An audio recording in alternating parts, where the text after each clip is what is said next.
दोस्तों, क्या आपने कभी बाइबल पढ़ते या सुनते समय ये सोचा कि दुष्ट आत्मा इंसानों को छोड़ सूअरों के अंदर क्यों समा जाना चाहते थे? दुष्ट आत्माओं ने यीशु से क्यों कहा कि हमें सूअरों में भेज दे? दोस्तों, जब यीशु अपने चेलों के साथ गलील के झील को पार कर रहे थे, तभी एक भयंकर तूफान आया जिसके कारण यीशु के चेले डर गए और यीशु से विनती करने लगे कि तूफान को शांत करे। फिर यीशु ने चमत्कारिक रूप से हवा और लहरों को डांट कर शांत किया। फिर वो लोग नाव से वहीं गदरेनियों के इलाके में पहुंच गए और जिस जगह वो पहुंचे थे उस जगह का नाम था डेकापोलिस, जो गदरेनियों में ही था। और यह स्थान जहां वो लोग पहुंचे थे, डेकापोलिस, एक गैर यहूदियों का स्थान था और यही कारण था कि वहां बहुत सारे सूअर थे जो कि गैर यहूदियों के कानून अनुसार अपवित्र थे। और जो गैर यहूदी लोग थे वहां पर वो लोग सूअरों को खाने और कमाई करने के लिए पाला करते थे। जैसे ही यीशु अपने चेलों के साथ वहां पहुंचा, एक व्यक्ति जो अशुद्ध आत्मा से पीड़ित था कब्र से बाहर निकला। यह व्यक्ति मृतकों के बीच रहता था और उसे रोक नहीं सकता था। कई बार उसे जंजीरों से बांध कर रखा जाता, पर वो उसे भी तोड़ देता। उसे कोई भी रोक नहीं सकता था। दिन रात पहाड़ों कब्रों के बीच वो घूमता भटकता रहता था, जोर जोर से चिल्लाता और खुद को चोट पहुंचाता था। जब इसने यीशु को आते देखा तो दौड़ता हुआ वो यीशु के पास आया और पैरों में गिर गया और चिल्लाया और कहा, मुझसे क्या चाहते हो? और बोला, हे परम प्रधान परमेश्वर के पुत्र प्रभु यीशु, मुझसे क्या चाहते हो? मुझे तकलीफ मत दो। ऐसा इसलिए कहा था उसने क्योंकि यीशु ने उस अशुद्ध आत्मा को उससे निकल जाने को कहा था। फिर यीशु ने उससे नाम ले पूछा तो उसने बोला, मेरा नाम लीजन है, क्योंकि हम बहुत सारे हैं। फिर दुष्ट आत्माएं यीशु से विनती करने लगे कि उन्हें उस जगह से बाहर न भेजे। सामने पहाड़ों पर सूअरों का एक बड़ा झुंड चर रहा था। फिर दुष्ट आत्मा ने यीशु से विनती किया कि हम सूअरों में समा जाना चाहते हैं, हमें सूअरों में जाने का अनुमति दे। फिर यीशु ने उन्हें सूअरों में जाने का अनुमति दे दिया। फिर दुष्ट आत्माएं तुरंत उस व्यक्ति को छोड़ उन सूअरों में जा समा गए। वहाँ सूअरों का झुंड तकरीबन 2000 तक का था। जैसे ही उन सूअरों में दुष्ट आत्मा समाने लगा, वो झुंड तुरंत झील में छलांग लगाने लगे और डूबकर मर गए। सूअरों के चरवाहे तुरंत आसपास के गांवों और जगह में भाग कर गए और जाकर इस घटना के बारे में बताने लगे। जब लोगों ने ये सब सुना तो सारे लोग घटना स्थल पर पहुंचे और देखा कि जो व्यक्ति कई दुष्ट आत्माओं के कारण पीड़ित था वो वहां पर बैठा था। इतना ही नहीं, वो व्यक्ति पूरी तरह शांत, पूरा कपड़ा पहनकर और आराम से बैठा हुआ है। ये देख वहां आए हुए व्यक्ति डर गए और जिन्होंने सारा घटना देखा था उन लोगों ने उस आए हुए भीड़ को बताया कि वहां क्या हुआ था और दुष्ट आत्माओं के साथ क्या हुआ। फिर सूअर ने कैसे छलांग लगाया।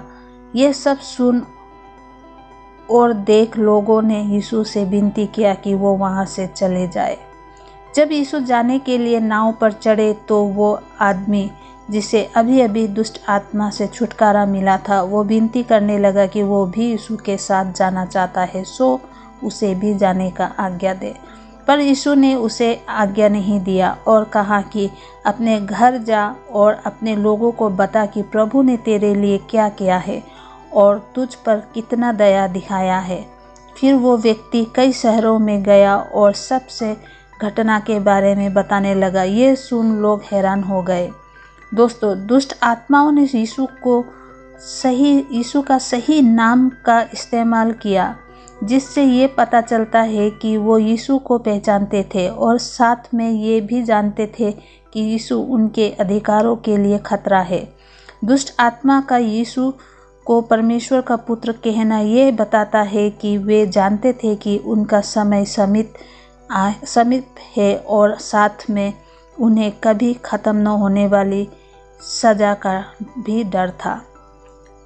दुष्ट आत्मा ने यीशु से पूछा था कि परमेश्वर के पुत्र, आप हमसे क्या चाहते हैं? क्या आप हमें तय समय से पहले सज़ा देने आए हैं? ये प्रश्न ये बताता है कि परमेश्वर का राज्य आने वाला है और शैतान का गढ़ों को जीतने का भी समय नज़दीक है। दुष्ट आत्मा को ये भी पता था कि उनके लिए सज़ा का समय आ गया है, इसलिए उन्होंने सूअरों के अंदर जाने देने के लिए विनती किया और उनका ये प्रयास अनंत काल का सज़ा से बचने के लिए था।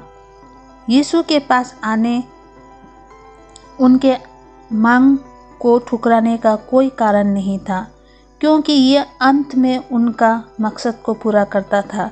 यह आदमी को दुष्ट आत्माओं से मुक्त करता था और दुष्ट आत्माओं को अशुद्ध जानवरों में भेज देता था, जो कि तोरा के शिक्षाओं के अनुसार था।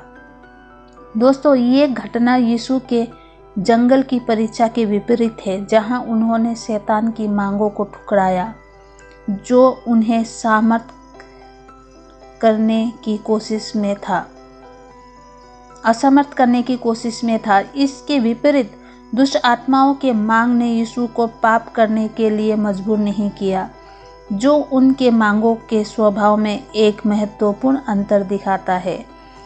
दुष्ट आत्माओं को सूअरों में जाने की मांग उनकी पहचान को दर्शाता है। जैसे सूअर को अशुद्ध माना जाता था, वैसे ही दुष्ट आत्मा भी अशुद्ध था। दुष्ट आत्मा को झुंड पर जाने देने की अनुमति देकर यीशु ने बुराई पर अपनी शक्ति दिखाया, लेकिन ये भी दिखाया कि उस स्थान के लोगों का असली प्राथमिकता क्या था। दुष्ट आत्मा से पीड़ित व्यक्ति के छुटकारे से ज़्यादा गैर यहूदी लोग अपने नुकसान के बारे में ज़्यादा चिंतित थे। ये मानव स्वभाव के बारे में एक गहरी सच्चाई दिखाता है और अपने भौतिक वस्तुओं को यीशु के अद्भुत काम से पहले रखते हैं। परमेश्वर के शक्ति को मसीहा के माध्यम से अपनाने के बजाय उन्होंने उनसे चले जाने को कहा, क्योंकि वे लोग अपने सूअरों को अपने आध्यात्मिक भलाई से ज़्यादा महत्व देते थे। दोस्तों, ये कहानी हमारे भी जीवन का एक आईना है, क्योंकि हम अक्सर उन सूअरों से जुड़े रहते हैं, यानी अपना पापी आदत, व्यवहार, सुखों से जुड़े रहते हैं, जो हमें परमेश्वर से दूर ले जाते हैं। हम कभी कभी खुद ही परमेश्वर को अपने जीवन से पाप हटाने से रोकते हैं।